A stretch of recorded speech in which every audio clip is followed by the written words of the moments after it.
All right, hey, what's up, everybody? Mike Lindsley back with you for an ML Sports Take, brought to you by our great friends at Empower Federal Credit Union, CNY Electrical, and our good pals at the Al and Angus Pub. Well, the Buffalo Bills get started in just over a week playing the New York Jets in the first week, and obviously all eyes will be on Stefon Diggs, the tremendous wide receiver the Bills acquired from the Minnesota Vikings for a first-round pick. And when you start to think about the lineage of receivers for the Buffalo Bills in history, it's not a deep crop. I mean, we're not dealing with the Pittsburgh Steelers history, going back to the 70s and the Steel Curtain days, but you are dealing with a few really great ones. Obviously, Andre Reed is the all-timer.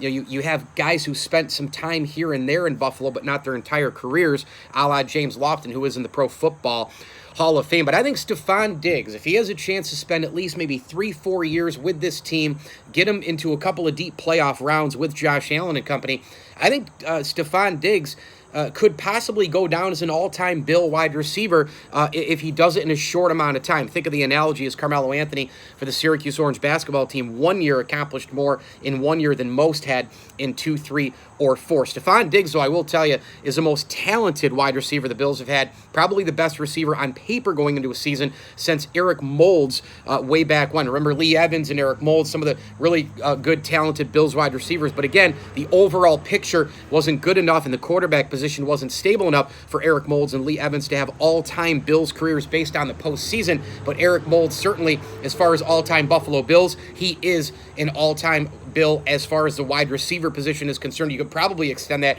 to an all-time Bill when you look at his production as well. Many have made the argument for that. But as far as Stefon Diggs goes, this is it, man. He's the ultimate number one wide receiver. You can argue he's the best wide receiver in football. He can go across the middle. You can put him in the slot. He can go deep. The question will be, of course, Josh Allen's accuracy, but he provides an unbelievable number one big threat potential for the Buffalo Bills. And, of course, John Brown, who dominated last year, now you throw him into the number 2 position. You can put him on the other side. It changes everything. And, of course, if those two guys are covered, Cole Beasley goes across the middle. You dump it off to him. You hand it off to Singletary. You dump a screenplay off to Singletary, or you hit the tight end, or you roll Allen out. So a lot of options here, and Stefon Diggs will keep the defense honest, which is exactly what Eric Moulds did his entire career as well. An ML Sports Take here, brought to you by our great friends at Welch & Company Jewelers, World of Beer, Destiny USA, and our good pals at Pellerin Contracting. As I always tell you, enjoy the games.